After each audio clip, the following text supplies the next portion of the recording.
बिस्मिल्लाहिर्रहमानिर्रहीम। अस्सलामुअलैकुम दोस्तों, मैं हूं मोहम्मद नईम और आप देख रहे हैं कोरल ड्रा ट्यूटोरियल्स उर्दू ज़बान में। और आज के इस सबक में हम सीखेंगे कोरल ड्रा में पेन टूल को इस्तेमाल करते हुए लोगों को किस तरह से ट्रेस किया जाता है।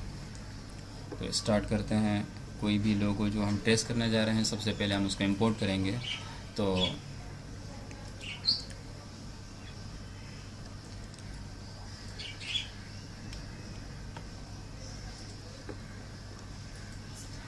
इस लोगो को इंपोर्ट कर लेते हैं, पी की प्रेस करते हैं और शिफ्ट F2। सबसे पहले हम इस लोगो को लॉक कर देंगे ताकि जब हम इसको पेन टूल को इस्तेमाल करेंगे ट्रेस करते वक्त तो ये डिस्टर्ब ना हो। राइट क्लिक करके लॉक ऑब्जेक्ट लॉक करने से ये होगा कि हम इसको मूव नहीं कर सकते।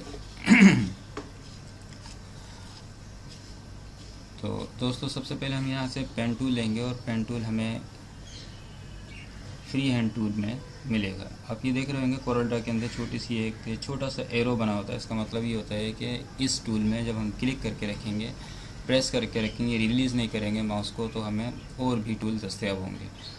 यहाँ से हम पेन टूल ले लेंगे और ड्राइंग स्टार्ट करेंगे।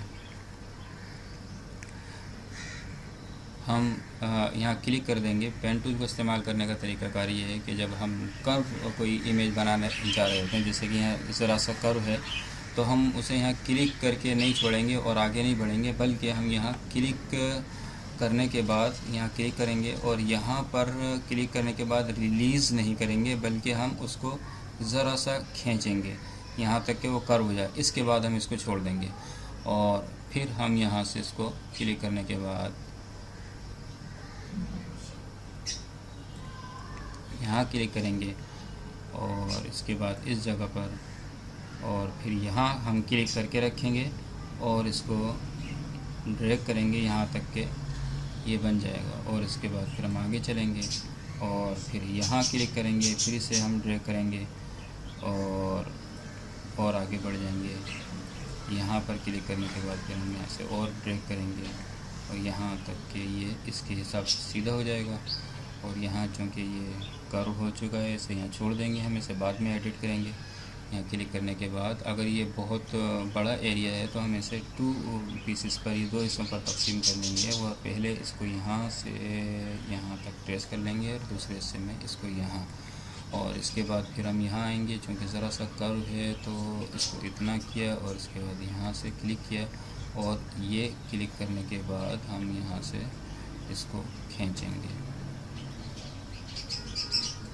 ठीक है दोस्तों, तो ये हमने अभी बनाया है। बनाने के बाद दूसरा स्टेप हमारा ये होगा कि हम एडिट के लिए इसको शेप टूल में जाएंगे। शेप टूल पे क्लिक करने के बाद जब हम यहाँ से इसको सेलेक्ट करते हैं तो तमाम की तमाम नोड्स सेलेक्ट हो जाती हैं। और अगर हम किसी मतलूबा नोड को सेट करने जा रहे हैं, जैसे कि ये है, इसे हमें, जैसे कि आपको हाफ़ नज़र आ रहा है, तो हाफ़ को तकरीबन 2 पीसेस में बनाना चाहिए। जैसे हमने 1 पीस में बनाया, ऐसा नहीं होना चाहिए।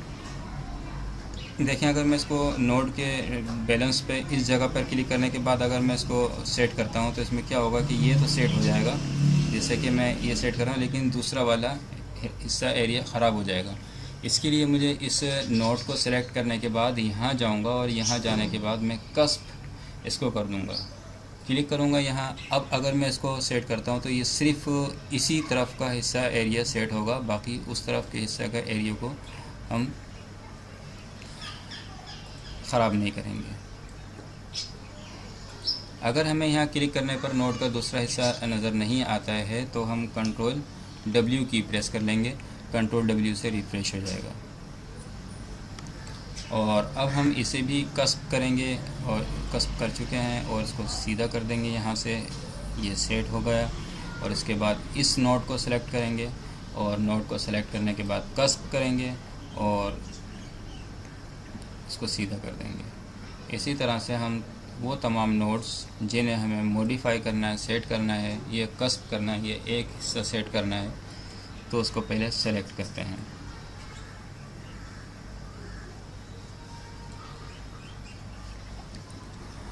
अब ये नोड है, सबसे पहले इसको सेलेक्ट करेंगे, कस्प करेंगे और इस बैलेंस को हम मतलूबा पोजीशन पर ले आएंगे।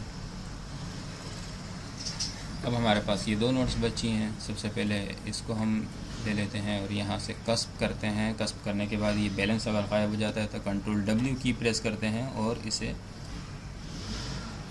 इसको हम सेट कर देते हैं। इसको सेलेक्ट किया, कस्प कर दिया, इसे सेलेक्ट करके हम कस्प कर देते हैं और यहाँ से इसको सेट कर देते हैं। अगर हम यहाँ से बैलेंस नहीं होता है, जैसे ये हमने देखा, अगर हम यहाँ ले जाते हैं तो पीछे चले जाएगा, तो हमें इसको नीचे करना, छोटा करना पड़ेगा इसको, लेवल को, बैलेंस को, तो इससे हमें मतलूबा रिजल्ट मिल जाता है। तो देखिए हमने इसको ट्रेस करके सेट कर दिया है। अब कहीं अगर हमें बैलेंस में ऊंच नीच नज़र आती है, जैसे कि यहाँ, तो हम इसको जूम करने के बाद और फिर हम ले लेंगे अपना ये टूल और इसको हम मूव कर सकते हैं इधर उधर, कंट्रोल Z, और इसको हम सेलेक्ट करने के बाद एरो से भी इसको आगे पीछे मूव कर सकते हैं और यहाँ से भी इसको हम मूव कर सकते हैं। और इसी तरह से हम इस टूल को ले लेंगे और इसको टूल को लेने के बाद इसको हम यहाँ सेट कर देंगे और इस टूल को ले लेंगे। यहाँ से इसका जो बैलेंस है ये, इसको हम कस्प कर देते हैं पहले और इसको सेट कर देते हैं। यहाँ से वापस इसको सेट किए हमने, ये बैलेंस हो गया, दूसरा बैलेंस ये हो गया, इसको दोनों को सेट कर दिया। यहाँ से इसको क्लिक किया और क्लिक करने के बाद हमने इसको अपनी मतलूबा पोजीशन के ऊपर सेट कर दिया। तो हम यहाँ से इसको बैलेंस को सेट कर सकते हैं। अब इसको हम अगर जूम और ज़्यादा जूम कर लेते हैं इस हिस्से को और बैलेंस टूल ले लेते हैं, यहाँ क्लिक करने के बाद हम इसको उठा के यहाँ रख देंगे।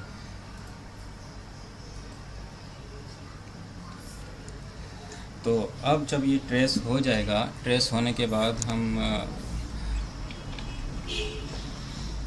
इसमें मतलूबा कलर फिल करना चाहते हैं, तो कलर के लिए हमें कलर पिकर लेना होगा। कलर पिकर हमने लिया और इसको हमने इसमें